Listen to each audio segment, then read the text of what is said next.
My fellow Americans, Thanksgiving is a special time in America, a time to reflect on what the year has brought, to think about what lies ahead.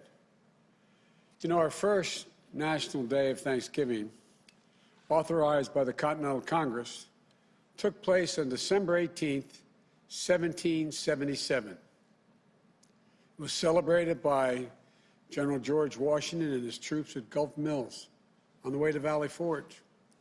And it took place under extremely harsh conditions and deprivation, lacking food, clothing, shelter.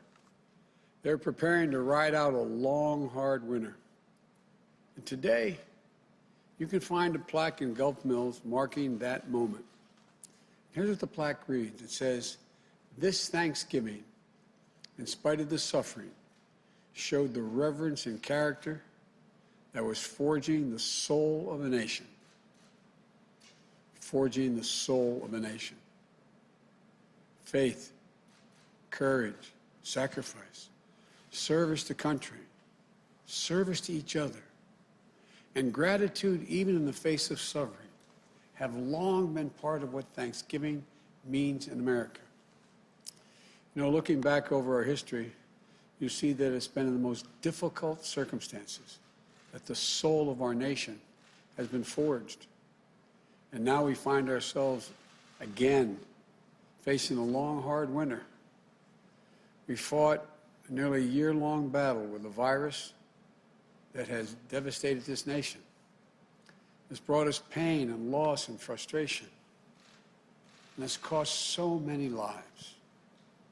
260,000 Americans and counting. It's divided us, angered us, set us against one another. I know the country has grown weary of the fight.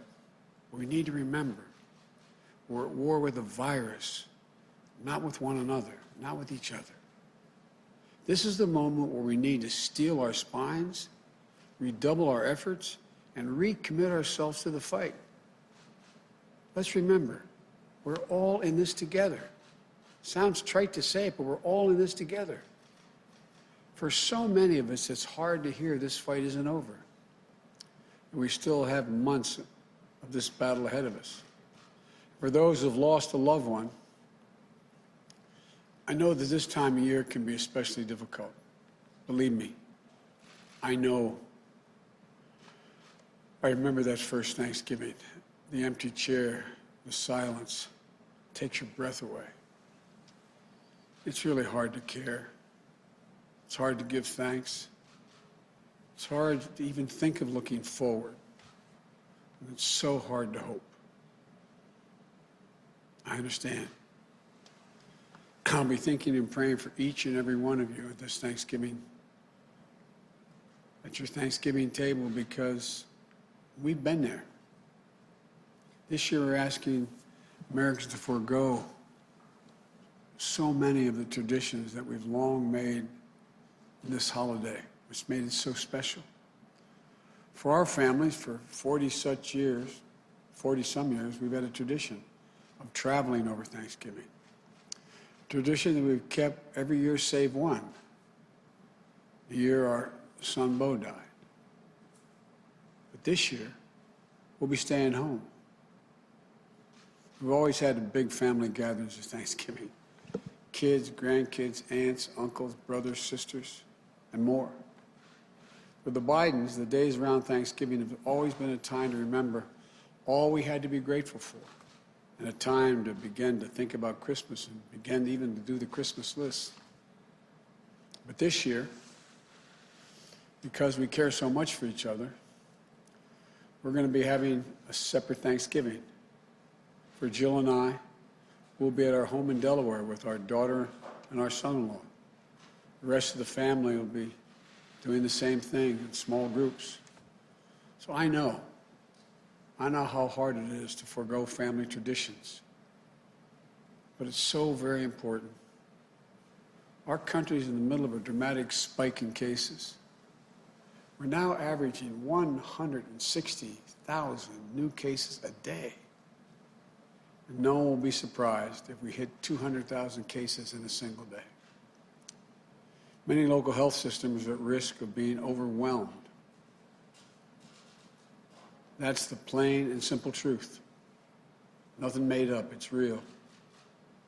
And I believe you always deserve to hear the truth from your president. We have to try to slow the growth of this virus. We owe it to the doctors and the nurses and other frontline workers, care workers, who've risked their lives, some lost their lives, put so much on the line in a heroic battle in this virus against it for so long.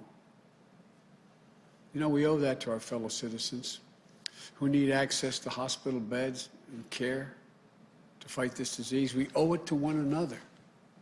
It's literally our patriotic duty as Americans. It means wearing a mask, keeping social distancing, limiting the size of any group we're in. Until we have a vaccine, these are the most effective tools to combat the virus. Starting on day one of my presidency, we will take steps that will change the course of this disease. More testing will find people with cases and get them away from one another, slowing the number of infections.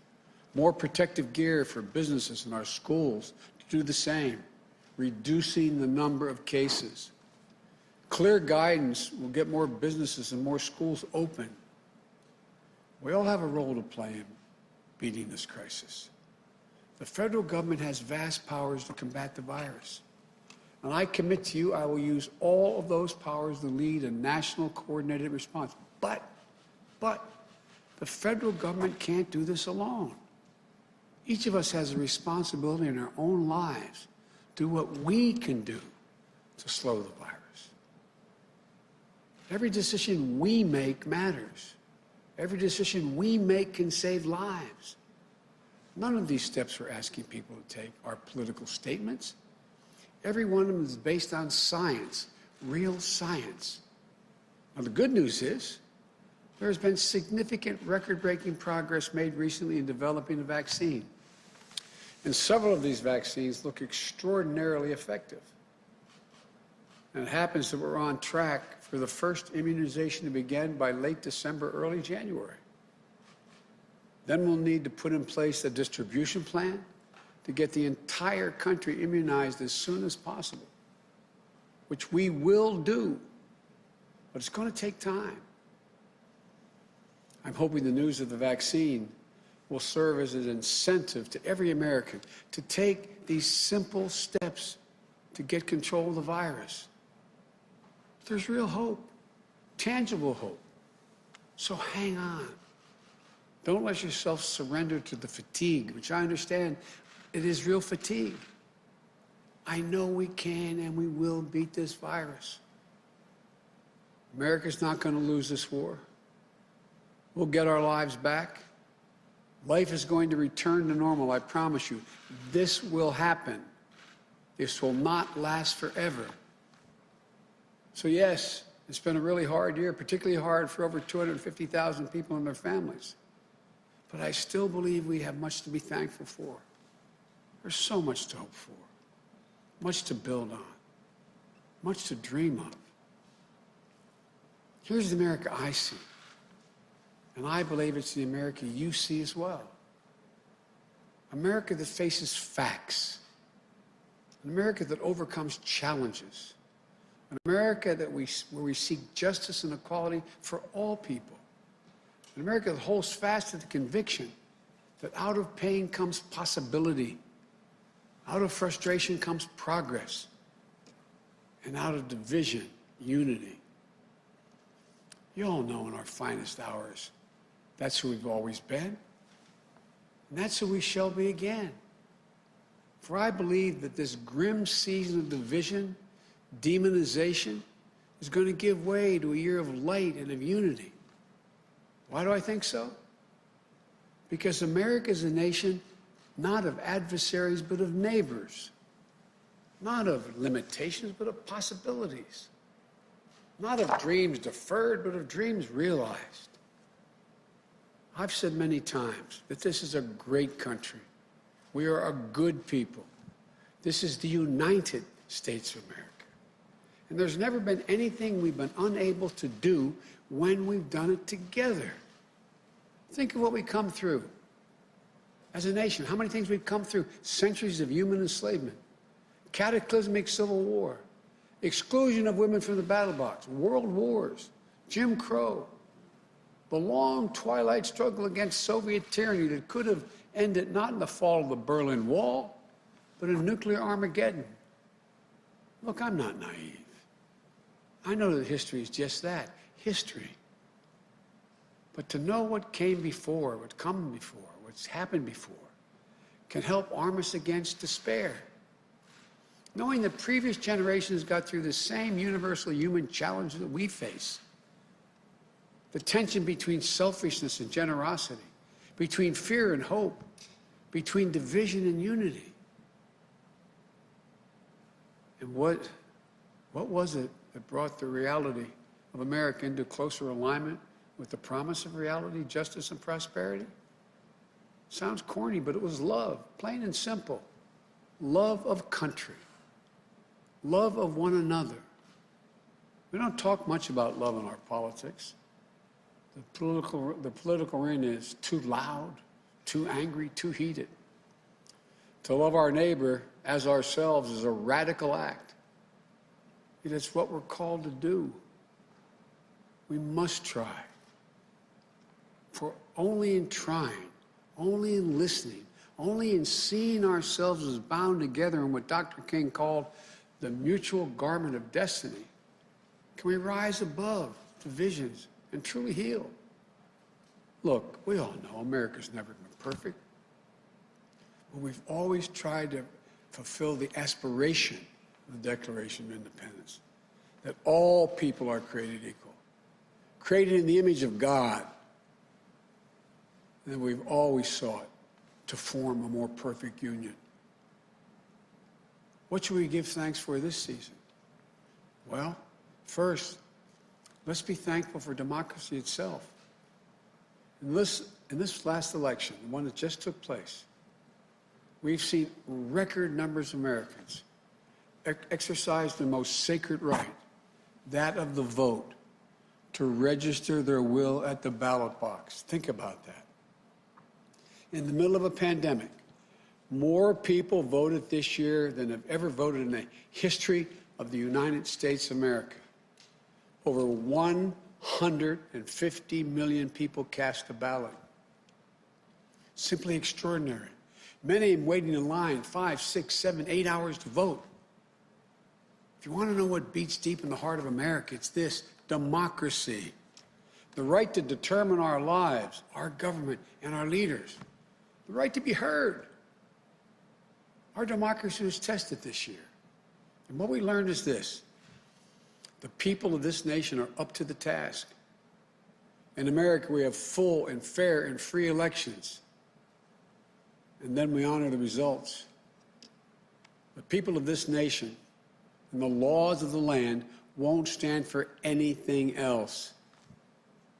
Through the vote, the noblest instrument of nonviolent protest ever conceived, we remained anew and were reminded anew that progress is possible, that we the people, have the power to change what Jefferson called the course of human events. And with our hearts and our hands and our voices, today we can be better than yesterday. And tomorrow we can be still better than that day. You know, we should be thankful, too, that America is a covenant, an unfolding story. That we have what we need to create prosperity, opportunity, and justice. Americans have grit and generosity, a capacity for greatness, and reservoirs of goodness. We have what it takes. Now we have to act.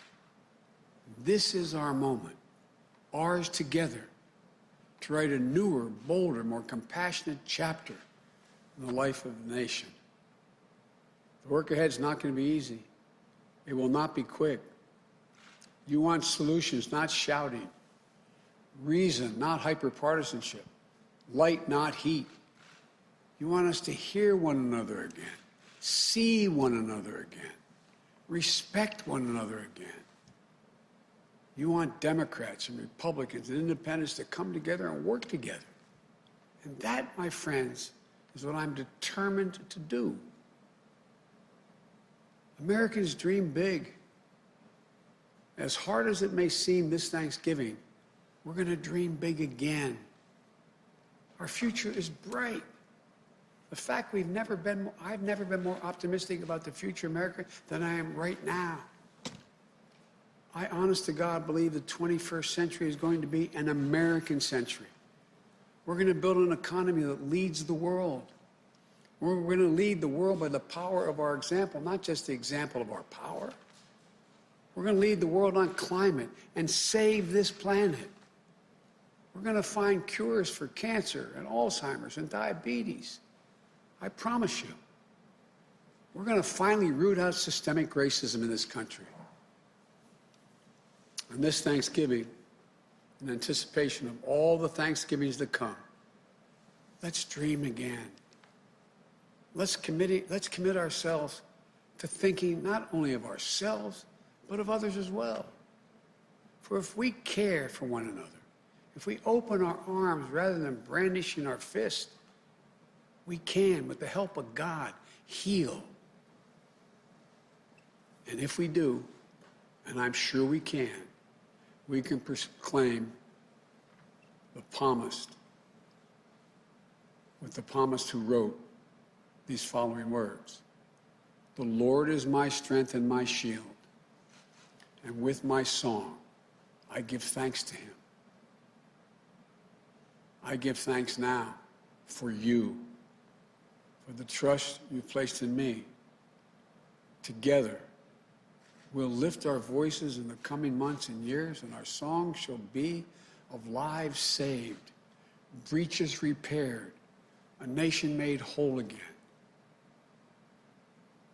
Folks, from the Biden family to yours, wherever and however you may be celebrated, we wish you a happy Thanksgiving. May God bless you, and may God protect our troops. Happy Thanksgiving.